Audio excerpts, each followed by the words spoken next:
आणि यानंतर चंद्रपूरमधून एक ब्रेकिंग न्यूज समोर आलेली आहे। वडेट्टीवार धानोरकर गटाला 2.5 वर्ष महापौर पद देण्यात येणार आहे। चंद्रपूरमधील काँग्रेसच्या वादावर मोठा निर्णय घेण्यात आलेला आहे। पहिली 2.5 वर्ष प्रतिभा धानोरकर गटाला देण्यात येणार आहे, तर उर्वरित 2.5 वर्षांमध्ये वडेट्टीवार गटाचा महापौर बसणार आहे। अखेर चंद्रपूरमधील महापौर पदाबाबतचा एक मोठा निर्णय समोर आलेला आहे। वडेट्टीवार आणि धानोरकर या दोन्ही गटाला 2.5 वर्षांचा महापौर पदासाठी निर्णय घेण्यात आलेला आहे। एक महत्त्वाची बातमी या क्षणाची पाहतोय। चंद्रपूरमधील काँग्रेसच्या वादावर मोठा निर्णय घेण्यात आलेला आहे। विजय वडेट्टीवार आणि खासदार प्रतिभा धानोरकर यांच्या गटाला 2.5 वर्ष महापौर मिळणार आहे। या संदर्भात अधिकचे अपडेट जाणून घेऊयात आमच्या प्रतिनिधी वैदेही धानोरकर यांच्याकडून। वैदेही, काय अधिकची माहिती आहे? मी बघतोय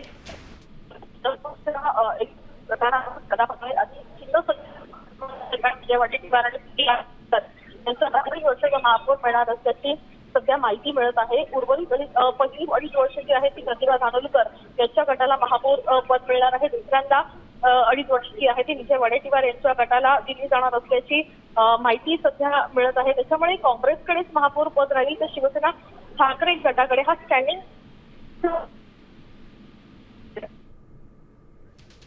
नक्कीच धन्यवाद वैदी या सविस्तर माहितीसाठी। एकंदरीत जे महापौर पद आहे ते काँग्रेसकडेच राहणार आहे, तर स्टँडिंग कमिटी पद आहे ते ठाकरे सेनेकडे जाण्याची शक्यता आहे।